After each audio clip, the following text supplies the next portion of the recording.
All right. Hey. Hello, everyone. You are here today with Kat Vella from Mona Magazine, and I am joined by Shannon Benton, who is one of our amazing contributors from issue 2. Hello, Shannon. Hello. Shannon, tell us a little bit about you. So I am living in the beautiful mountainous area of Dungog in New South Wales, which is very regional. And I am a disability support worker. I am also a freelance copywriter, and I am a student at the University of Newcastle, majoring in English and writing. So there's a big mix in there, but yeah, it's good. It's Absolutely. Good. Fantastic. Yeah, I like the juggle.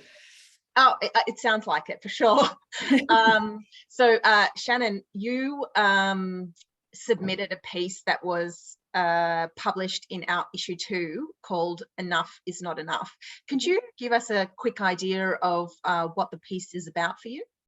So the piece is about my conflicted feelings around attending the Women's March for Justice last year, and also a few things that were going on in my own community, domestic abuse situations, as well as a friend of mine, a male friend of mine, being called out for sexual abuse, perpetrating sexual abuse.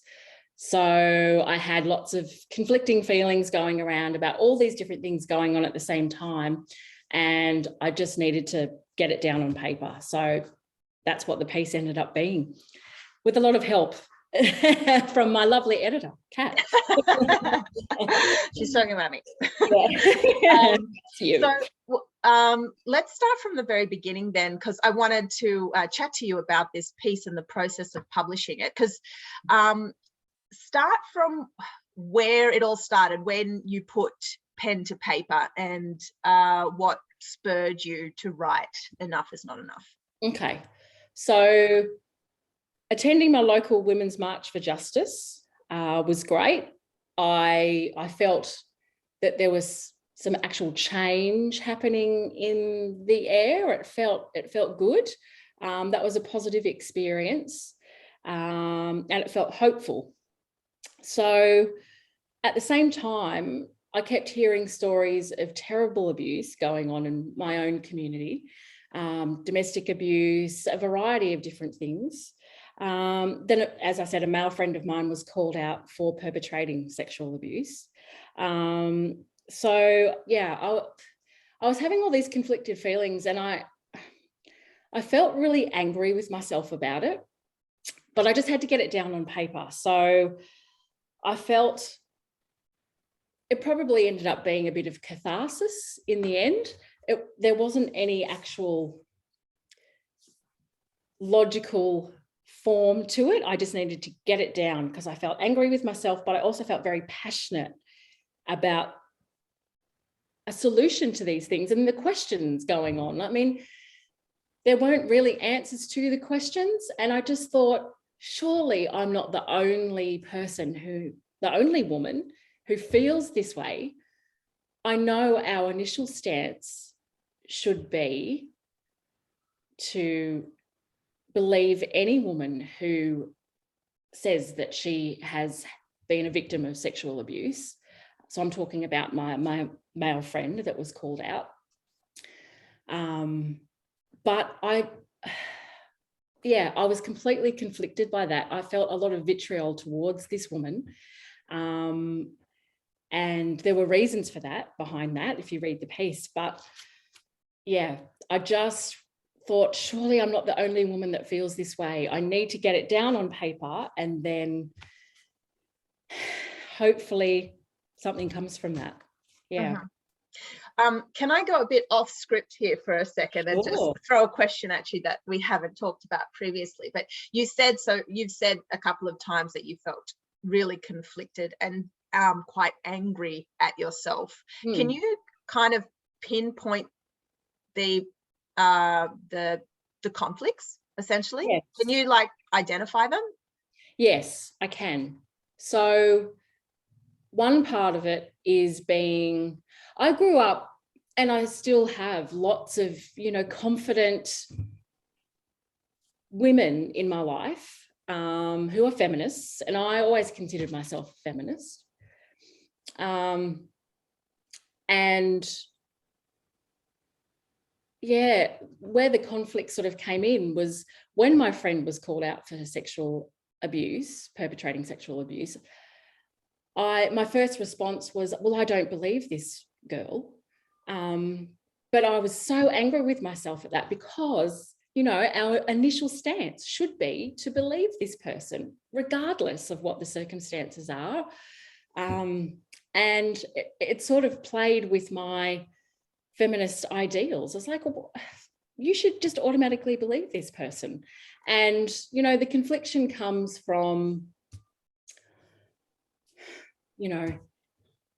this ideal of the good men in our lives and, digging a little bit deeper and maybe going, well, are all men in our lives capable of this sort of behavior? And the good men in our lives standing up. It was all based around these things. And I was also angry at myself because another part of my piece mentions a single mum friend of mine was experiencing awful, at first it was domestic abuse, and then it was emotional abuse that just keeps going on and on to do with custody of the children and things like that. And I was put in a situation where I probably didn't support her as well as I could have. And it was me being a bit, you think that you're going to be so courageous in these situations, especially, with this feminist background and, being associated with all these strong, powerful women. And I just wasn't as courageous as I thought I would be. And I still carry shame for that. I'm working on it. Yeah. And peace has helped with that. But I am, I was a bit of not as courageous as I thought I would be. Yeah. So that kind of brings me to the next question, in that, you talk in the piece about this moment where you felt this, like you identify this reluctance or this hesitation to get involved in this, what was going on in this woman's life.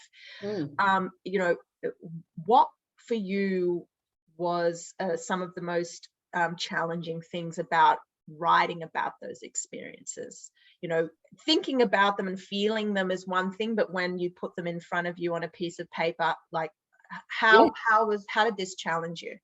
It challenged me because I didn't want people to think that I was this, that I wasn't as brave and as fierce as what I always professed to be or thought I was, and so putting it down on paper, I was like, oh God, people are going to go, you should have just dived straight in and been fierce and stuck up for her and not worried about the consequences, which is what we would all like to do, but maybe that's not real life, Yeah.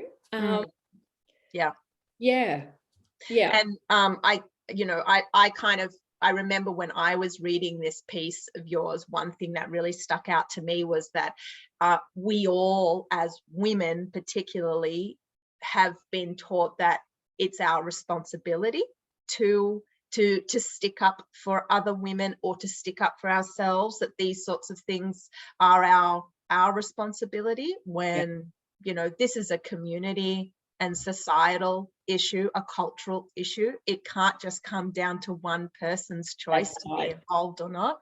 Exactly. And I think, like seeing you share that story for me personally was like, oh, finally there, you kind of named it, you named the beast kind of thing, like, we all kind of feel this, but at the same time we all kind of feel the fear, right, of getting involved. And that's real life. Like, we all have our ideals that we like to align ourselves with, but it's a systemic problem. There's lots of different factors involved, and yes, there needs to be lots of different people working on the solutions. And yes, like you said, it's not just one person.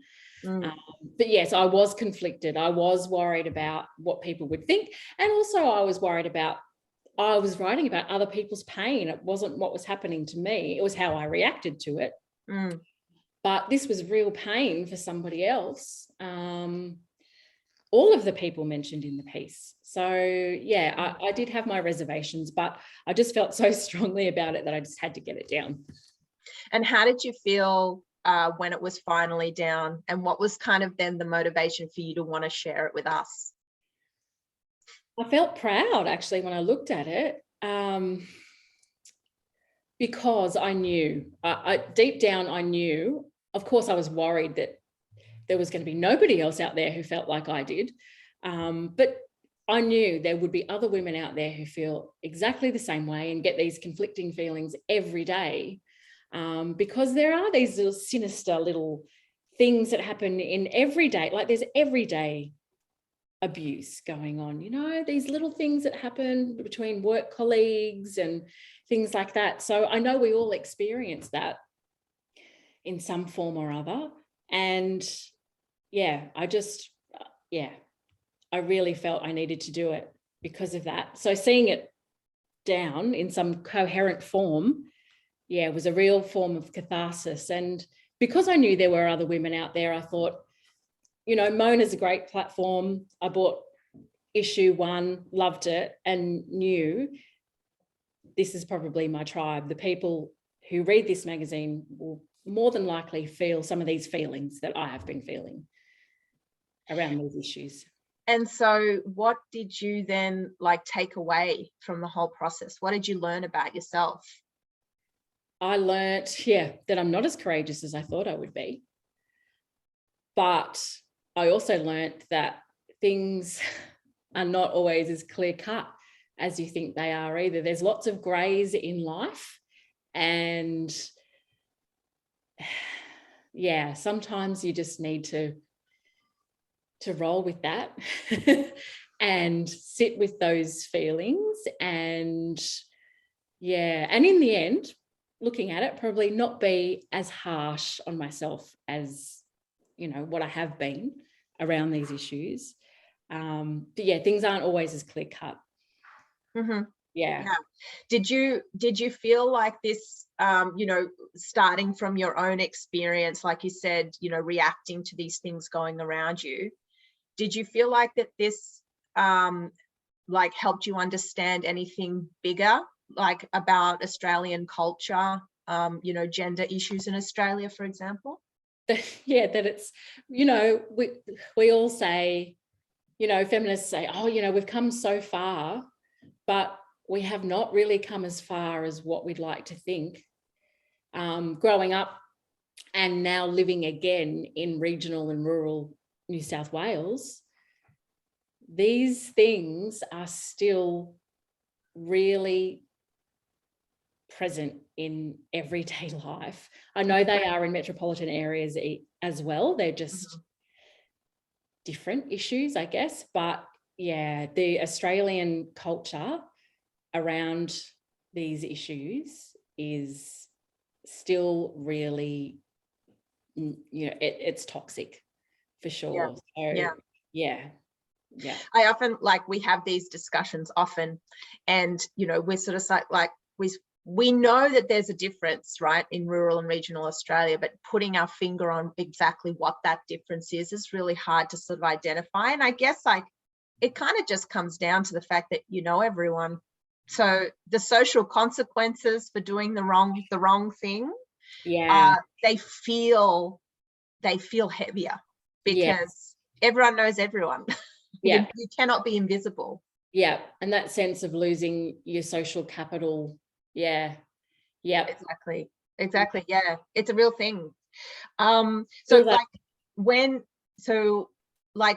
you published it and it got out there, what did you hope that people would be able to take away after reading Enough Is Not Enough?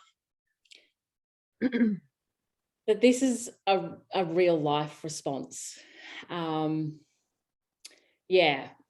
Again, you can have your ideals and think, that you'd act a certain way in these situations, but yeah, it's not clear cut. And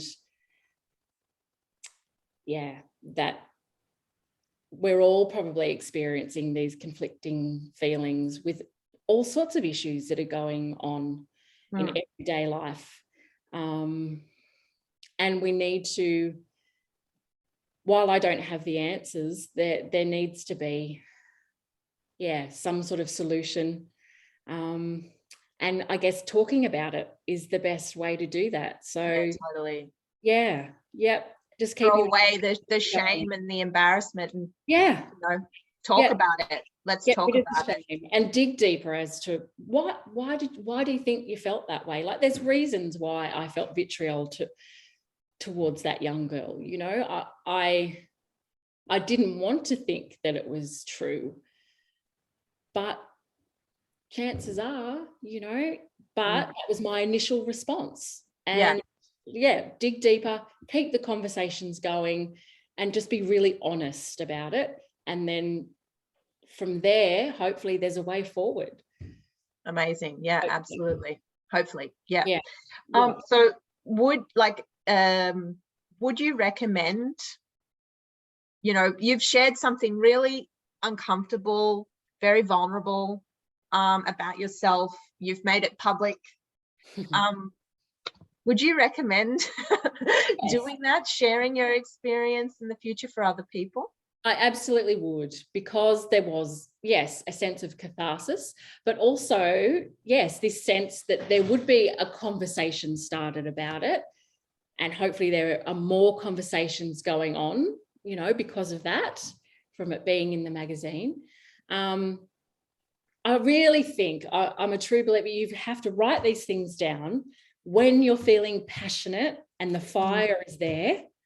You have to get them down, and then you can refine it later. And then, you know, with the help of an amazing editor, that's where, you know, it can be refined. But I really think if it's going to start conversations, it's positive. So absolutely, I would totally recommend to anyone to do that about any sort of issue that they're feeling fired up about.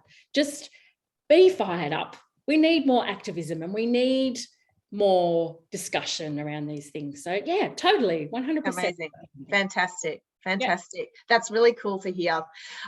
So that kind of concludes all of our questions. Thank you so much. For anybody who is watching and is interested, you can read Shannon's piece, Enough is Not Enough, in issue 2 of Mona Magazine, available on our website. Thank you so much, Shannon, for talking to us today. Thanks for having me. Okay. Well done.